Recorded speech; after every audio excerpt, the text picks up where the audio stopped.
Hi, everyone. I am Ted Budd. I'm the father of three. I have a son and two daughters, Joshua, Catherine, and Macy. I'm the husband to Amy Kate Budd, and she suggested that I tell you, as the Guilford County women, the deal that she made with me when I discussed with her, should I even run? She says, I want to like you in 2 years. And because we've all seen what Washington and politics can do to people, otherwise good people.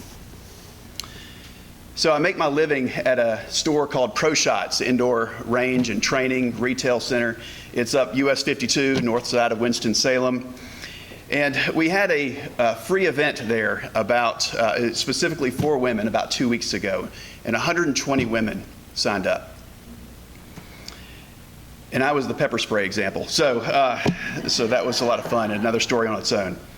But let me tell you a statistic that I told the group of 120 women, and that is that 5 years ago and beyond, and earlier than that, only 19% of those participating in the shooting sports industry were female. Only 19%. But in the recent most 5 years, 38% are women. It's doubled. Now, let me ask you this. Raise your hand. Do you think that was a coincidence? Absolutely not. Well, I don't think it was a coincidence either. The mothers and the wives and the women of this country are seeing what is going on, and quite literally, they are taking it into their own hands. In this industry, very literally. So we've knocked on a lot of doors, and we've led to a lot of great conversations as well. Now, Saturday, I was on the doorstep of a medically retired police officer. After 3 heart surgeries, he was working and living with a new pacemaker. And he looked at me. He had retired from New York and moved down for more freedom in North Carolina than he had experienced. And he said, "Why are you running?" So I said, "Look, I've got kids, and I've had a lot of opportunities. And I look at their opportunities versus my opportunities. And I'm always encouraging these kids. Joshua, he's an Eagle Scout. I'm always encouraging these kids to step up and to serve and to love others and to do their best. So I'm wondering, how can I look at them in a few years? If I've been given this opportunity in this window in time to step up, how can I look at them in a few years and say, I missed it. I didn't even try." That's the big reason why I ultimately decided to run for Congress. It's this next generation. It's my kids' generation. This is not about a career in Washington or a promotion. This is, matter of fact, I've even signed this U.S. term limits pledge they sent to me. So I don't want to stay there too long.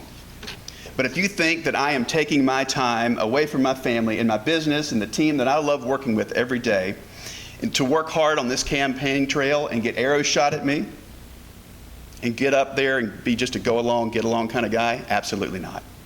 I want to go to Washington. I want to find others that have like mind with me, and I want to do my part to turn things around. I'm Ted Budd, and I'm grateful for your time. I would appreciate your support. Thank you. Thank you, Kim. Yes. Thank you, Ted Budd, so much. Here's your question. Can you tell us about your experiences in personally lobbying Congress? What were the issues? Were you effective? And what did the experiences teach you? Now let me clarify. Personally lobbying Congress? No, I'm not a lobbyist, so I haven't been there before. So is there a way that you'd like to modify that question? Because I'm not a lobbyist. Would you talk about interactions with Congress, groups I'm participating with, National Association of Shooting Sports Industry, NRA? What would you? Anything about that you mentioned. Absolutely. Well, because I do it for a living, the Second Amendment is key. But I believe that the Second Amendment protects the First. So without the Second Amendment, the First Amendment and all that it contains could become worthless within just a few years. And so the industry that I'm a part of and the industry groups that I'm a part of spend a lot of time and do spend a lot of dollars lobbying for those continuation of rights. Now we know about the NRA, but there's several other gun groups that lobby Congress on not just my behalf, but all of our behalf. The National Association of Gun Rights, which gave me their endorsement, NSSF, National Shooting Sports Federation, and NRA. So those are the groups that I have participated in and been lifetime members of that are lobbying for interests that we believe in. Does that answer your question? Yes. Thank you, Kim. All right.